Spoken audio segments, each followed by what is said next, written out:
Bonjour, je suis Hélène Renaud, co-auteure de la formation Parents guides, parents complices. Aujourd'hui, on va parler des colères des enfants.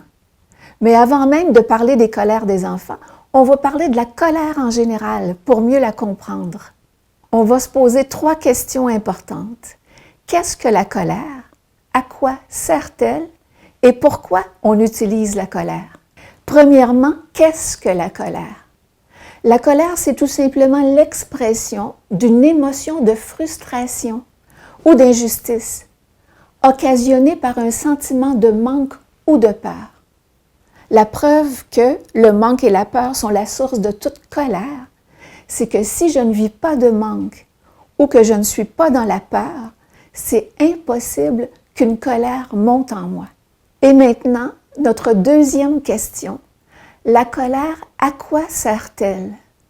Elle va servir à compenser notre état de faiblesse occasionné par le manque ou la peur en le remplaçant par un sentiment de pouvoir. Et notre troisième question, pourquoi on utilise la colère? Parce qu'on a le sentiment que la colère est un levier pour faire bouger les choses, les événements, et influencer les autres pour qu'ils répondent à nos désirs.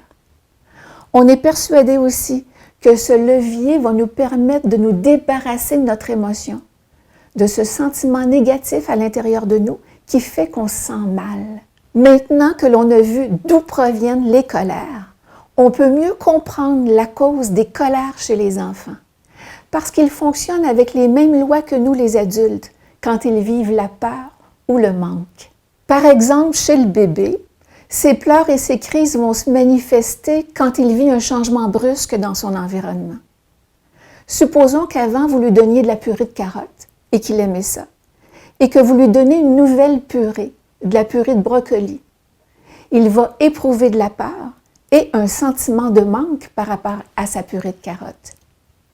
Il se peut aussi, et c'est une information que l'on va ajouter à ce qui cause les crises chez les enfants, il se peut que je lui transmette ma propre peur qu'il n'aime pas ça. Il sent ma tension intérieure quand je lui en donne. Un bébé, c'est comme une éponge. Il ressent mon émotion et il éclate en pleurs. Plus tard, vers l'âge de 2-3 ans, à la fameuse période du non, l'enfant s'est vite modélisé sur le monde extérieur. Il a vu les manques et les peurs de ses parents se manifester envers lui ou entre eux. C'est un des premiers enseignements qu'il a appris. Il a appris à se servir du levier de la colère pour que l'on comble ses désirs. Alors que votre enfant soit jeune ou adolescent, ce sont les mêmes causes, le manque et le vide ou la peur. Comment prévenir les colères? Le premier moyen, c'est d'être vigilant. Un repère, c'est de s'observer lorsque notre enfant manifeste une crise ou une colère. Dans la majorité des cas, vous allez réaliser que vous-même, vous étiez dans un état de tension, de nervosité, et que sans vous en rendre compte, vous aviez transmis votre tension. Il se peut même que vous étiez en colère à ce moment-là, et il fait tout simplement vous la refléter. Comment faire dès la naissance de nos enfants pour ne plus transmettre notre sentiment de manque et de peur, et à l'inverse, transmettre un sentiment d'assurance et de sécurité? C'est tout simplement en communiquant notre amour plutôt que nos peurs. Et plus on va transmettre notre amour, plus les peurs vont disparaître. Et comment communiquer notre amour? C'est en comblant les besoins les plus fondamentaux de nos enfants. C'est en nourrissant leur être intérieur, pour instaurer en eux un sentiment de confiance, de calme et de paix.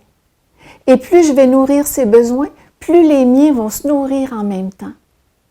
Et je vivrai de moins en moins de peur et de manque, tout comme lui, et je n'éprouverai plus le besoin de faire des colères. Comment apaiser notre enfant quand il exprime une colère? Quelle manière d'être je devrais avoir quand il fait une crise?